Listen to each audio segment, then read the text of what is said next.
So now we're just slightly beyond the initial release of Code Veronica and, Look, do I have to do the whole setup thing? Because normally I introduce the history like we're about to embark on some kind of adventure, but come on. It's Survivor 2.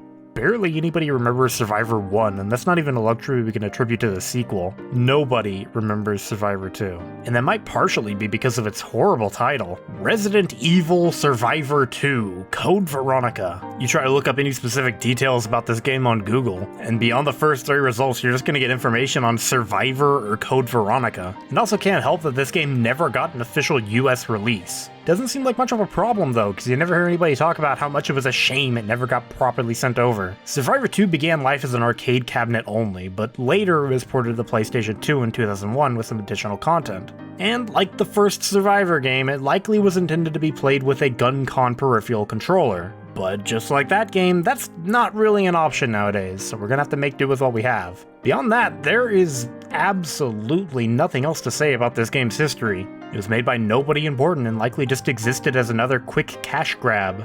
But hey, maybe it'll be like Survivor 1 and have this low-quality, campy charm to it that is at least fun to laugh at.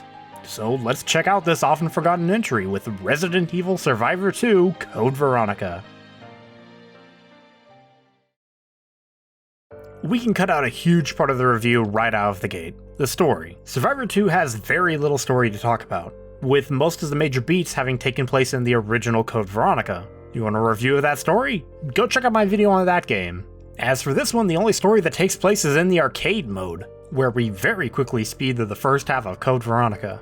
Or, well, that's not even completely accurate. It's more like random characters from Code Veronica disjointedly show up and then disappear. Specifically Steve, Alexia, Nosferatu, and especially the spooky zombies! There is no voice acting in the cutscenes, and all the dialogue is poorly translated, so characters keep saying really weird phrases, like Steve constantly calling Claire sis, or saying that without his help she would have been cleared. Beyond that, the only other story beats are found in the secret reports, which are unlocked by finding secret locations that are barely off the beaten path. Then you'll have to go all the way back to the menu and sit around while the game auto-loads an overly long note at an agonizing pace. Alongside more translation errors, like calling Rockford Island Lockfort Island. For the most part though, these aren't that important, so here's a quick summary of all of them. Number 1. Man really likes his spider and lets it grow really big until it eats everybody including himself. Number 2. There is a spy working for HCF, which must be referring to Wesker, so they send over Nemesis to help. We'll get back to that. Number 3. A scribbled note from Steve's father to his son, talking about how fucked everything is and how sorry he is that he fucked it. Number 4. A brief explanation of Alexia's powers. And lastly, an inner monologue from Claire revealing that the whole game was a dream that she had while escaping with Chris at the end of the original Code Veronica. Thus, none of the previous information is relevant at all because none of it happened! Though that doesn't exactly fix the game's story because there are several things that Claire never would have saw that appear in her dream. Like the giant spider, and yes, Nemesis, who makes a surprise appearance, which immediately makes the game slightly better. The best way to explain these things away is that at some point Jill told Claire about Nemesis and the Drain demos, and they just really stuck with her in her brain. But that's me putting more effort into the story than the game did. So, in summary, the story's stupid.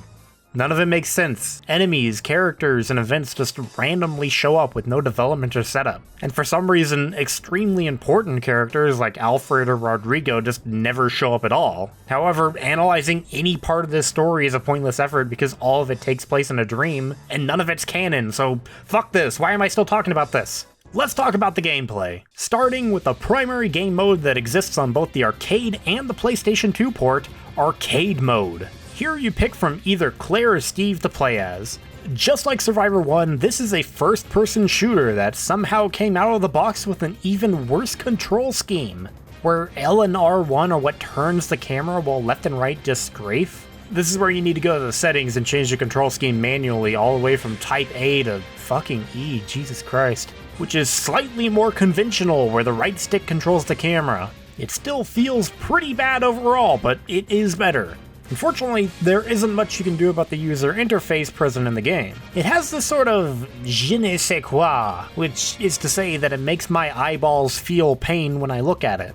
This is just way too much on screen at all times, and what is here is ugly as hell. Hell, the whole game is ugly. Look at these hideous white boxes that cover enterable doors. They look like developer hitboxes in pre-production. Or hey, how about zombies just popping out of boxes suddenly by materializing in place while the boxes explode behind them? Why are the dog's run animation the same, but their run speed is clearly reduced, so it looks like they're sliding in place? And why the hell is there a hand constantly in the center of my screen? What do I gain from seeing a hand that I can barely control in the bottom of my vision at all times?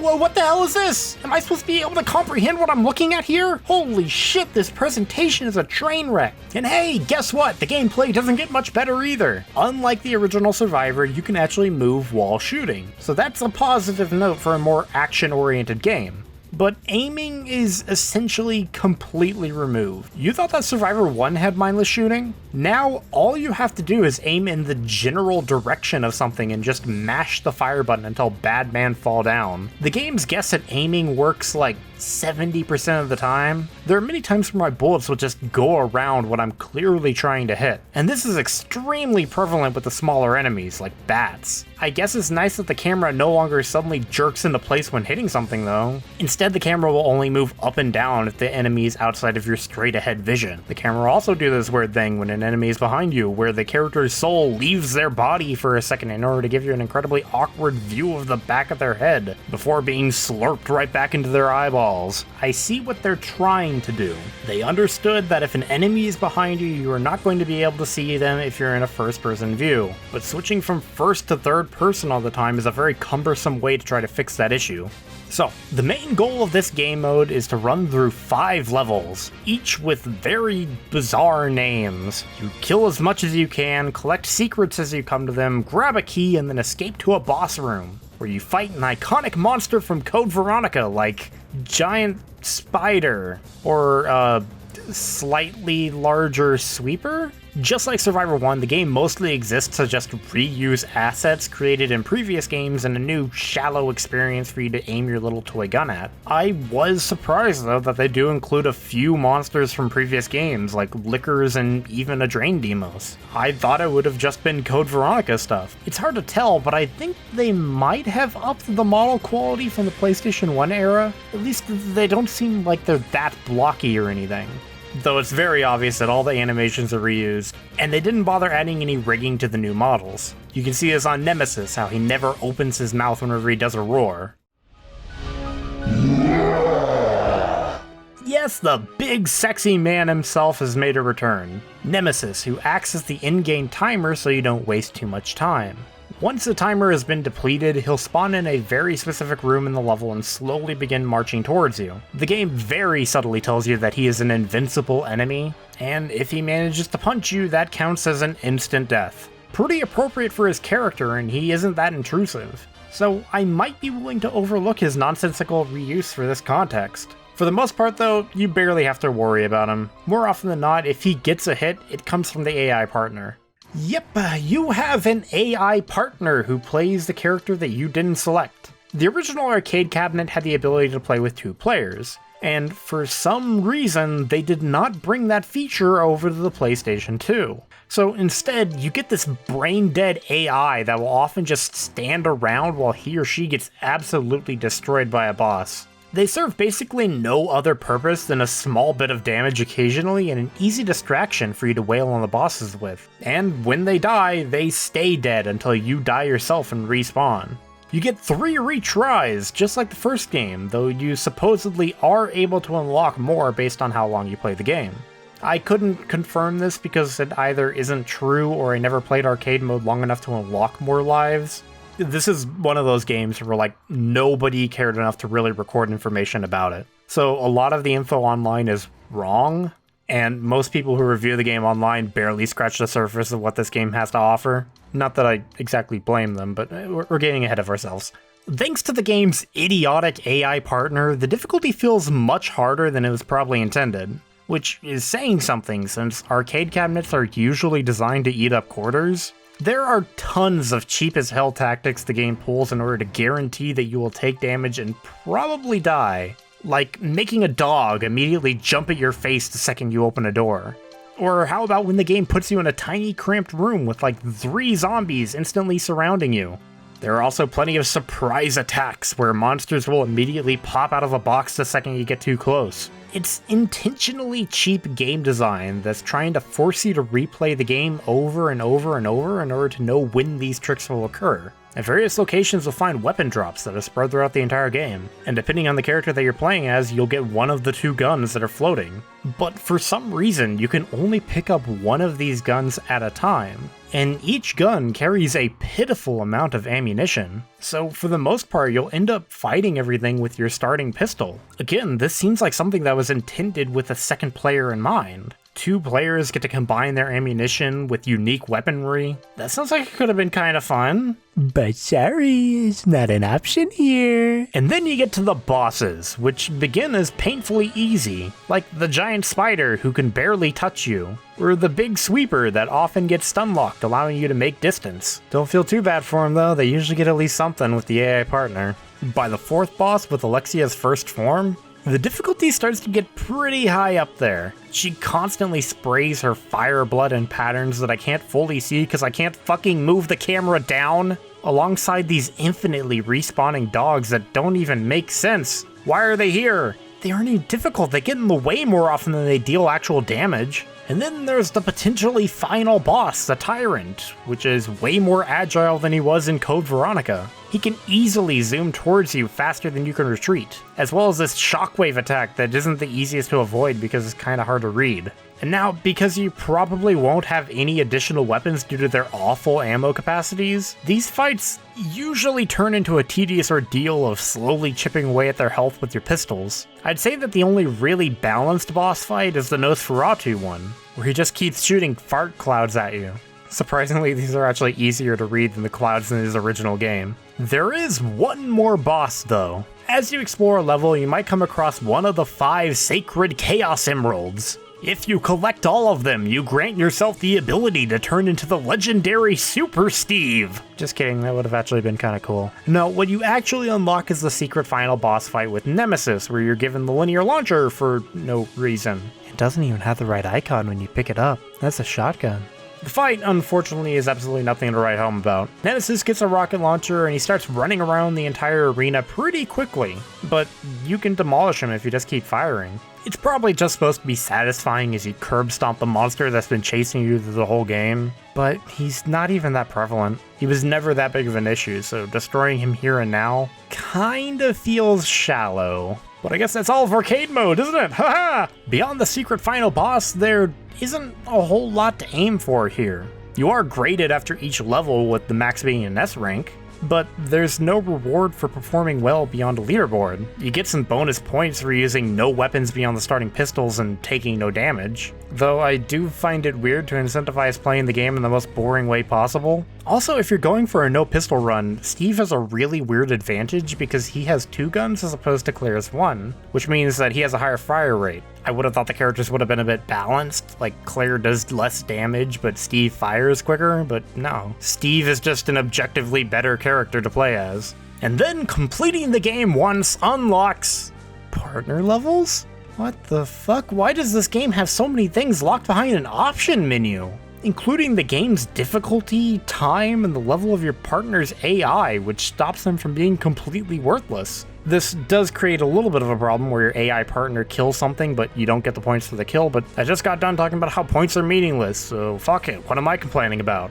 Playing the game at higher difficulties seems to just make the enemies have more health and you take more damage. There doesn't seem to be any reason to play on this difficulty unless you want to challenge yourself in a terrible video game. But playing through this difficulty allowed me to come across a really bizarre feature. So every so often I was getting these critical hits and I just assumed that they were random chance like in most games. Turns out that you can actually trigger them by purposefully motorboating any enemy you come across. And these critical hits will insta-kill any non-boss enemy. Once I learned how to do this, it became incredibly easy to exploit. Any area that was giving me trouble before suddenly became a breeze, even on very hard. I have no idea why this exists. It's absolutely baffling. In a game where you have manual aim, I think that you want the critical damage to come from precise shots, not from purposefully running into the thing trying to kill you? But regardless, learning this trick will make the entire game much easier. So that's arcade mode, and completing that will lead me into the rest of the game's features. The big addition outside of arcade mode is dungeon mode.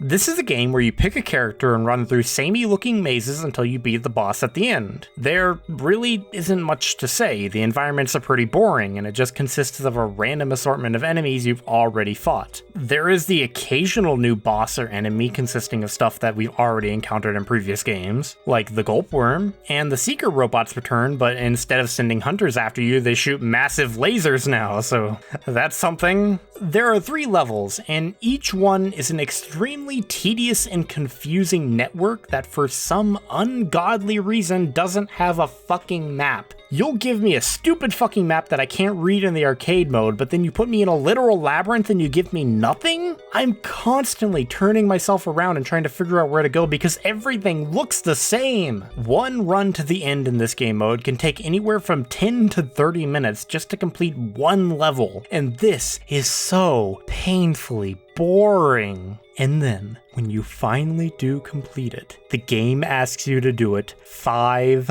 more times. No joke, this is genuinely one of the worst experiences I've ever had in a game. It's not even funny bad like the first Survivor game. This is bad where you just want to fall asleep. You want to be doing literally anything else. I wish I was playing Survivor 1. The amount of repetition and terrible design choices in this game mode is ridiculous. You would have to be some kind of masochist to be willing to play this game to completion.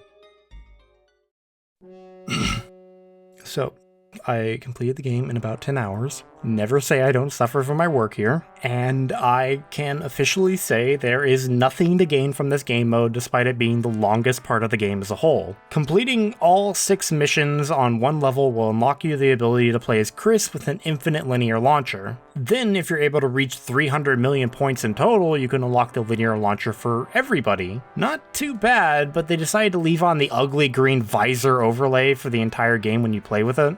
Then, if you complete the entire game mode, every mission on every level, you get to play as the super secret character, Rodrigo, who only wields the knife. So usually, when a Resident Evil game includes a knife-only mode, it exists as like a final super hard challenge before getting to unlock the best stuff, you know? Please, for the love of God, tell me why I would want to play this shitty game mode with the worst weapon ever. I mean, the knife isn't that bad. Just like Code Veronica, I can deal with most enemies pretty quickly and easily, but compared to everything else, it's still objectively the worst weapon. How is this a reward? I was miserable enough when playing the game normally. This is the worst thing you could have offered me. At least if there was nothing to unlock, I would have had an excuse to not play further, but no, now I have to unlock it to impress the 5 people who made it to the end of a video about fucking Resident Evil Survivor 2.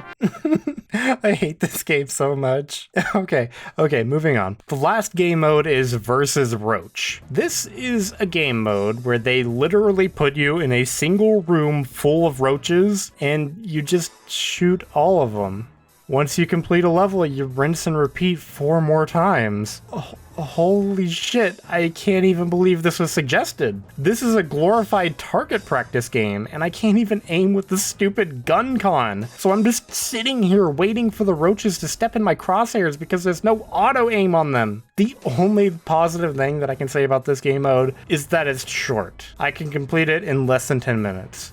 And with that is everything that this game has to offer. A very easy summary of this game. I can't really name a single positive thing about this game. Not a single reason that you should play it. The most it has going on is it being a collector's item for a Resident Evil fan. Not a game that you actually play, but you know, that you collect. I don't say this lightly. I always go into these retrospectives trying to fairly acknowledge both the good and bad of anything that I play. And in this case, I have absolutely nothing good to say about it. This was a horrible experience. The visuals are ugly, the gameplay is awkward, the game modes are tedious and boring, the story is basically non-existent, and what is there is terrible, and all of it took place in a fucking dream, so none of this matters whatsoever. The first Survivor game was bad, a clear cash grab that was made to sell peripherals, but at least it feels like they tried to create something with the limited resources that they had. It had a fun story to laugh at, it was a unique experience to try at least once, but here, there's nothing. Just play Survivor 1 or Code Veronica. There is absolutely nothing to gain from playing this train wreck of a video game. I'm giving Resident Evil Survivor 2 Code Veronica the lowest score yet, a 1 out of 10. Get rid of it. I never want to touch this game again. But at least when you're at the bottom, you have nowhere to go but up. So next time, I'm gonna look at one more spin-off title, a Resident Evil game that was curiously made for the Game Boy Color of all consoles. Next time, I take a look at Resident Evil Gaiden, and it has gotta be better than this. See you then!